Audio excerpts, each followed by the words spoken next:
Hey guys, welcome back to some more board game time. Today is kind of an interesting video because I thought I would dig into a little bit of Nintendo history, just a tiny fraction of Nintendo history. Do you guys remember Club Nintendo?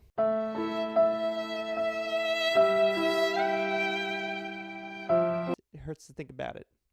Rip.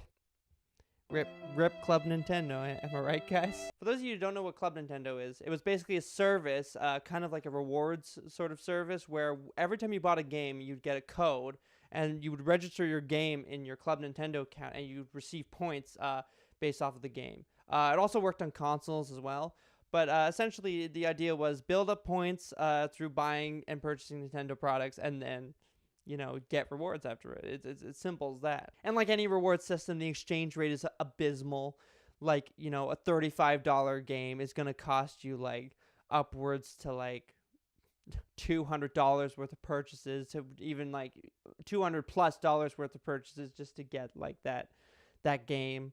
But because they're not selling it in stores, it's a Club Nintendo like exclusive, then then you're paying like the big bucks for it. It had some posters, some like content, the downloadable content, DS games, all that good stuff. But one thing that people don't talk too much about is just some of the physical game stuff that they had.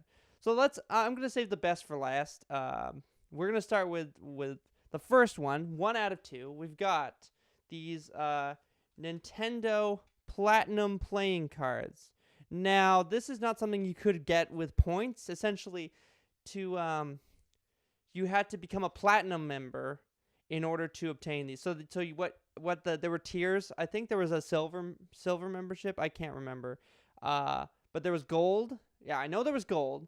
And if you got the gold membership, they gave you like a calendar, some like some cheapo stuff. I remember I got the calendar from them, but it's gone. It's gone lost with time. But I became a platinum member once. I just want to say this is I want to just say thanks to my friend Tyson, who I took codes from in order to to profit off of these. No, okay. Tyson, before you say anything, I told you, okay? Maybe I was too fast when I was saying it, but I said, can I use your codes for Club Nintendo? You said yes. I didn't give you an explanation. That's my fault. But you gotta meet me halfway here. Anyway, so I became a platinum member, and this is the first time I became a platinum member was through this. I've only been a platinum member once, and this was with these cards. The platinum member, I think, before this set was you got this like big figurine set with all the Nintendo characters, which like, damn, dude, I wouldn't mind like something like that. But regardless, here we go. Like we got these custom cards here. These are just playing cards, platinum playing cards. What's really cool about them is the cards themselves. They're like kind of gold-plated cards, presumably waterproof. I don't know, nor do I really want to test it. But they look waterproof. But don't take my word for it. The second thing I want to show you is this. This is the PC Resistance. We've got ourselves this. This is Hanafuda, and I know I sound like a tourist when I say that. Okay, it's the Japanese word, pronunciation not up there. But here we go. We got Hanafuda, and this is a card game. Now this isn't your like normal card game. This is a tile game, essentially. That Club Nintendo had. This was a Club Nintendo exclusive. So you couldn't get this in stores, obviously. So you couldn't get those playing cards in stores either. But if you're looking for them, just eBay.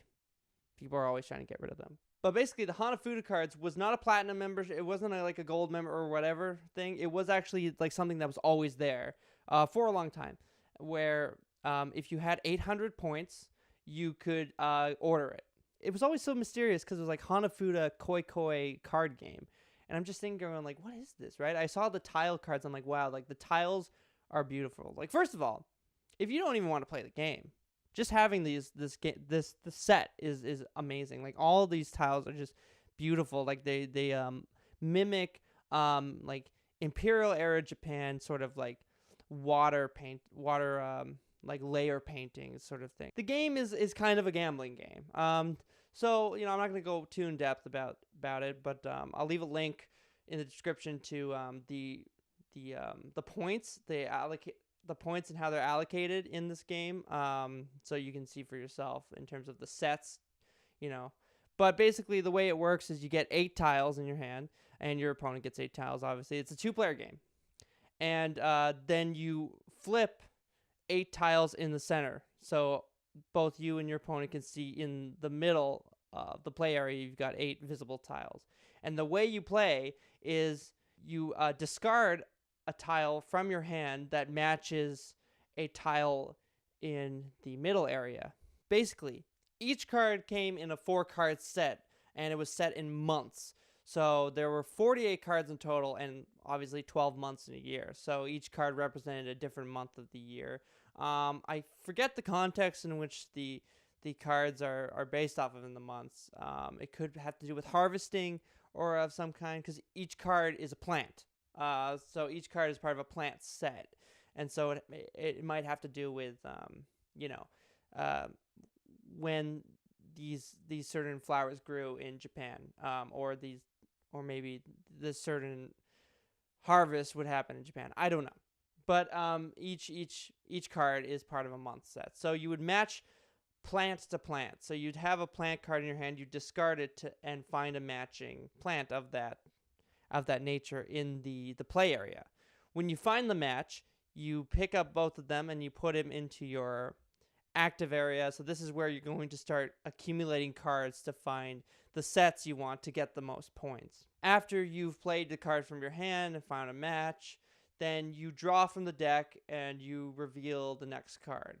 And if that card has any matches, then you get to collect those matches. And you keep drawing and collecting matches until there are no matches present and you just leave a tile on the table. If you can't find a match initially from your hand, you have to get rid of a card and put it onto the table from your hand. So you always have to get rid of a card from your hand. And that's basically it. Like I said, linked in the description for the sets and the points and how they're allocated and all that stuff. There's different combinations, and it's all about just finding the hand that you need and trying to collect the cards that you want. It's a gambling game. It's a game of chance and a fair amount of strategy, but it's obviously you're going in there with some chance. The game plays in 12 rounds, and how does the round end? Well, basically, when you're collecting cards, the second you find a set, it's any set that comes up first. You have to stop the game and say, "Goi goi!" Once you identify the set that came up, you can decide for yourself: am I going to take the points and end the round, or am I going to continue playing and perhaps find a better set? If you choose to continue playing, you can play. The game continues until you find a second set. Once you find that second set, then it's game over, and you take the points of that second set. You don't take any points of the first set. But if you choose to end the game on the first set that you find, then the round ends. It's pretty simple, gambling card game rules, and it's pretty fun. I actually enjoy it. But like I said, if you don't enjoy it, the tiles are just beautiful. I mean, if you're not going to play this, you might as well just take all the tiles out and then arrange them into like some sort of framed art piece. I'm thinking about that might be like something I'd actually purchase.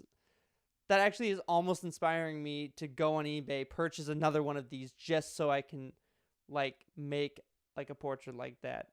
Is that going too far? Anyway, it's a great game, and I think it's like one of the best things Club Nintendo has ever like promoted in terms of like what you can get for points. It's like a subtle way of saying like, hey, this is a part of Japanese history, so here you go, and it's got a little Nintendo spin on it.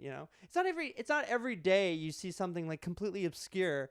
I mean, obscure to like, us Westerners. But it's not every day that we see Nintendo like promoting stuff like this and trying to like, get you involved in something different than just, the next DS game, the next Wii game, or whatever. It's like, it's something different. I really like that. I thought that was the best thing that Club Nintendo had put out in terms of it's what they had in their reward category. And now it's gone. It's gone forever. This is lost in time and space. So is this. But this is more important. Anyway, guys, thank you so much for watching this video on some Club Nintendo physical games that I have. Very interesting stuff. I hope you enjoyed. Leave a like, and if you enjoy, and again, I'll see you all next week. Peace out. Biatches.